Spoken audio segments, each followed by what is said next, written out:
السلام علیکم بچوں، ہمارا آج کا موضوع ہے مردہ بدست زندہ، یعنی مردہ زندہ کے ہاتھوں میں۔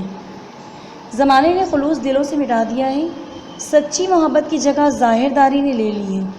نہ اب جینے میں کوئی سچے دل سے کسی کا ساتھ دیتا ہے اور نہ مرنے کے بعد قبر تک دلی درد کے ساتھ جاتا ہے، غرض دنیا داری رہ گئی ہے۔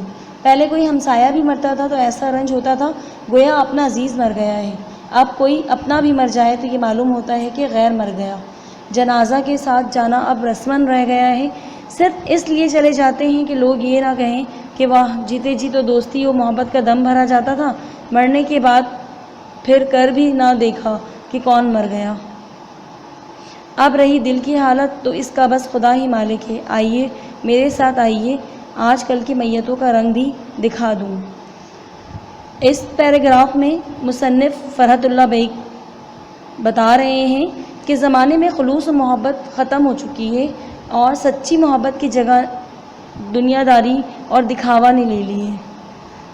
اب لوگ نہ جینے میں سچے دل سے ساتھ ہوتے ہیں اور نہ مرنے میں، ہر جگہ مطلب کی دنیا بن گئی ہے۔ پہلے کوئی ہمسایہ بھی مرتا تھا تو ایسا لگتا تھا جیسے کوئی اپنا مر گیا ہے، اور اب کوئی اپنا بھی مر جائے تو ایسا لگتا ہے کہ کوئی غیر ہے۔ وہ یہ کہہ رہے ہیں کہ اب لوگ صرف دکھاوا کے طور پر جو ہے وہ میت میں شامل ہوتے ہیں۔ یہ لیجئے سامنے ہی مکان میں کسی صاحب کا انتقال ہو گیا ہے، کوئی بڑے شخص ہیں، سینکڑوں آدمی جمع ہیں، موٹریں بھی ہیں اور گاڑیاں بھی، غریب بھی ہیں اور امیر بھی۔ بیچارے غریب تو اندر جا بیٹھے ہیں، کچھ پڑھ بھی رہے ہیں، جتنے امیر ہیں وہ یا تو اپنی اپنی سواریوں میں بیٹھے ہیں یا دروازے پہ کھڑے سگریٹ پی رہے ہیں۔ مصنف بتا رہے ہیں کہ سامنے ہی مکان میں کسی کا انتقال ہو گیا ہے، وہ شخص کافی امیر ہے، اس کی میت میں سینکڑوں آدمی آئے ہیں، غریب بھی آئے ہیں اور امیر بھی آئے ہیں۔ غریب تو مل کر اندر جا کر بیٹھ کر کچھ پڑھ بھی رہے ہیں، لیکن امیر اپنی سواری یعنی اپنی گاڑیوں پر بیٹھے ہیں اور دروازے پر کھڑے ہو کر سگریٹ پی رہے ہیں۔ جو غریب آتا وہ سلام کرتا ہوا چلا جاتا ہے، جو امیر آتا وہ ان باہر والوں ہی میں مل کر کھڑا ہو جاتا۔ پہلا سوال یہی ہوتا، کیا مر گئے؟ بھئی ہمارے تو بڑے دوست تھے۔ اتنا کہا اور اپنی جیب سے سگریٹ کا باکس یا پانوں کی ڈبیا نکالی۔ لیجئے تعزیت ختم ہوئی اور رنج دلی کا اظہار ہو چکا، اب دنیا بھر کے قصے چھڑے۔ اس بات چیت کا یہاں تک سلسلہ کھینچا کہ مکان سے جنازہ نکل آیا۔ یہ دیکھتے ہی دروازے کی بھیڑ چھٹ گئی، کچھ ادھر ادھر ہو گئے، آگے آگے جنازہ، اس کے پیچھے پیچھے یہ سب لوگ۔ یہاں مصنف کہہ رہے ہیں کہ لوگ جو ہیں وہ امیر لوگ جو ہیں وہ دروازے پہ کھڑے ہو کر سگریٹ یا پان کھا رہے ہوتے ہیں، جبکہ غریب لوگ جو ہے وہ اندر جا کر کچھ پڑھ رہے ہوتے ہیں، اور اس کے بعد تعزیت ختم ہو جاتی ہے اور دلی رنج کا اظہار بھی ختم ہو چکا ہوتا ہے، اور پھر قصے اور کہانیاں چھڑ جاتی ہیں۔ ابھی چند قدم ہی چلے ہوں گے کہ ان کے ساتھ والوں میں تقسیم ہونی شروع ہوئی، اور چپ چاپ اس طرح ہوئی کہ کسی کو معلوم بھی نہ ہوا کہ کب ہوئی اور کیوں کر ہوئی۔ جن کو پیچھے رہنا تھا انہوں نے چال آہستہ کر دی، جنہیں ساتھ جانا تھا وہ ذرا تیز چلے، غرض ہوتے ہوتے یہ ساتھ والے 3 حصوں میں بٹ گئے۔ آگے تو وہ رہے جو مرنے والوں کے عزیز تھے، ان کے پیچھے وہ لوگ جن کے پاس یا تو سواریاں نہ تھیں یا شرما شرمی پیدل ہی جانا مناسب سمجھتے تھے۔ آخر میں وہ طبقہ ہوا جو آہستہ آہستہ پیچھے ہٹتا ہٹاتا اپنی سواریوں تک پہنچ گیا اور ان میں سوار ہو گیا۔ یہاں پر مصنف کہہ رہے ہیں کہ جیسے ہی جنازے کے ساتھ لوگ جانے لگے تو ان لوگوں میں تقسیم شروع ہو گئی، مطلب کہ جن لوگوں کو نہیں جانا تھا وہ آہستہ آہستہ ادھر ادھر ہونے لگے اور اپنی چال آہستہ کر دی، جنہیں ساتھ جانا تھا وہ تیز چلنے لگے۔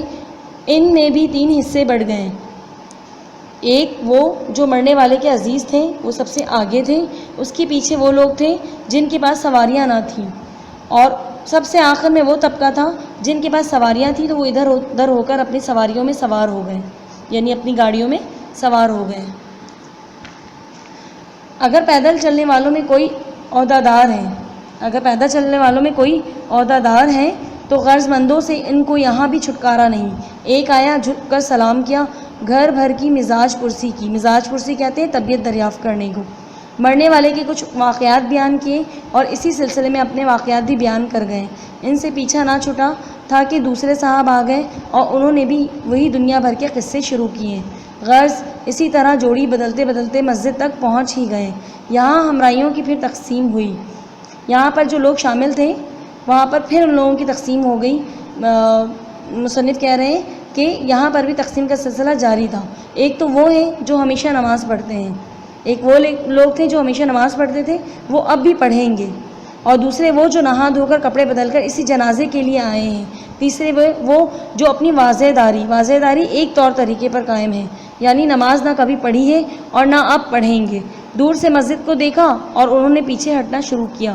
جنازہ مسجد تک پہنچا بھی نہ تھا کہ ان کو کسی دیوار، کسی موٹر یا کسی گاڑی کی آڑ مل گئی اور یہ وہیں کھڑے ہو گئے۔ ہاں، اس بات کا انتظار رکھا کہ نماز ختم ہونے کی اطلاع فوراً مل جائے۔ ادھر نماز ختم ہوئی، ادھر یہ لوگ مسجد کے دروازے کی طرف بڑھے، ادھر جنازہ نکلا، ادھر یہ پہنچے۔ بس یہی معلوم ہوتا ہے کہ یہ بھی نماز پڑھ کر مسجد ہی سے نکل رہے ہیں۔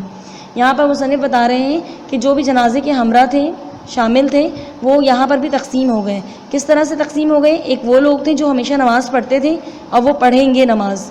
دوسرے وہ جو خاص جنازے کی نماز کے لیے آئے تھے نہا دھو کر، انہیں بھی نماز پڑھنا تھا، انہیں بھی شامل ہونا تھا۔ لیکن تیسرے وہ جو اپنی عادت اور اپنے طور طریقے کبھی نہیں بدل سکتے تھے، وہ یہ کہ وہ نماز کبھی اور نہ کبھی پڑھیں گے، تو اس لیے وہ مسجد کو دور سے دیکھ کر پیچھے ہٹنا شروع ہو جاتے ہیں اور پھر کسی گاڑی یا موٹر کے پیچھے کھڑے ہو جاتے ہیں اور انتظار کرتے ہیں کہ جیسی نماز ختم ہو اور جنازہ باہر ہو، ہم اس میں شامل ہو جائیں اور ایسا لگے کہ ہم بھی مسجد سے نکل رہے ہیں۔ تو ساتھ والوں کا حال ہوا، اب راستے والوں کی سنیے۔ اگر میت کے ساتھ صرف 2-4 آدمی ہیں تو کوئی پوچھتا بھی نہیں کہ کون جیا کون مرا۔ اگر جنازے کے ساتھ بڑے بڑے لوگ ہیں تو دکان والے ہیں کہ ننگے پاؤں بھاگے چلے آ رہے ہیں۔ آئے، مرنے والے کا نام پوچھا، مرض دریافت کیا اور واپس ہوئے۔ گویا صرف اس لیے نام پوچھنے آئے تھے کہ رجسٹر میں سے مرنے والے کا نام خارج کر دیں۔ خیر، کسی نہ کسی طرح یہ تمام مصیبتیں اٹھا کر جنازہ قبرستان میں پہنچ ہی گیا۔ قبرستان کی حالت پر جتنا افسوس کیا جائے کم ہے۔ جائے عبرت کو جائے وحشت بنا دیا۔ جائے عبرت حاصل کرنے کی جگہ، جائے وحشت کی جگہ جہاں وحشت ہو، خوف ہو۔ اس پیراگراف میں مصنف کہہ رہے ہیں کہ اگر میت میں 2-4 لوگ شامل ہوتے ہیں تو کوئی بھی پوچھنے نہیں آتا، لیکن اگر جنازے میں بڑے تعداد میں لوگ ہوں اور لوگوں میں بڑے بڑے لوگ ہوں تو دکان والے بھی ننگے پاؤں بھاگے چلے آتے ہیں مرنے والوں کے بارے میں دریافت کرنے۔ جنازہ لا کر لب غور رکھ دیا گیا۔ ایک آتا ہے قبر کو جھانک جاتا ہے، دوسرا آتا ہے جھانک جاتا ہے۔ جب جنازہ کو قبر کے کنارے رکھا جاتا ہے اور جب قبر تیار نہیں ہوتی ہے تو لوگ آتے ہیں، جھانکتے ہیں، اور ہر شخص کو زمین سخت ہونے کی شکایت ہے۔ کوئی مزدوروں کو سست کہتا ہے، کوئی قبرستان والے کو برا کہتا ہے۔ جب اس ریویو سے بھی فراغت پائی تو 2-2 3-3 آدمی ایک قبر پر جا بیٹھے، چبوترے کو تخت بنایا اور تعویذ کو گاؤ تکیا۔ یہ توفیق نہیں ہوتی کہ کچھ خدا کی یاد کریں یا ان خفتگان خاک کی حالت کو دیکھ کر عبرت ہی حاصل کریں۔ یہاں پر مصنف کہہ رہے ہیں کہ جب جنازے کو قبر کے کنارے پر رکھا گیا تو لوگ جو ہیں وہ قبر نہ تیار ہونے پر مزدوروں کو سست کہتے تو ہر چیز کی شکایت کرتے۔ جب ان سب چیزوں سے فارغ ہو گئے تو 2-2 3-3 کا گروپ بنا کر بیٹھ گئے۔ انہیں یہ بھی احساس نہیں ہوا کہ مٹی میں سوئے ہوئے لوگوں کو دیکھ کر عبرت ہی حاصل کر لیں۔ ایک صاحب ہیں کہ قبروں کے خطبے ہی پڑھتے پھر رہے ہیں، کچھ نوٹ بھی کرتے جاتے ہیں۔ کوئی اچھا خطبہ مل گیا تو اپنے دوستوں کو بھی آواز دے کر بلا لیا اور بجائے فاتحہ کے داد سخن گوئی دی گئی۔ کچھ اپنا کلام سنایا گیا، کچھ ان کا سنا، غرض کوئی نہ کوئی مشغلہ وقت گزارنے کا نکال لیا۔ یہاں پر ایک صاحب ہے جو کہ قبروں کے خطبے ہی پڑھ رہے ہیں اور اس کو نوٹ بھی کرتے جا رہے ہیں۔ جہاں ان کو کوئی بھی خطبہ اچھا لگتا وہ اپنے دوستوں کو بلا لیتے اور ان کو بھی دکھاتے اور اپنا کلام سنتے اور ان کو بھی سناتے اور اس طرح وہ اپنا وقت گزارتے ہیں۔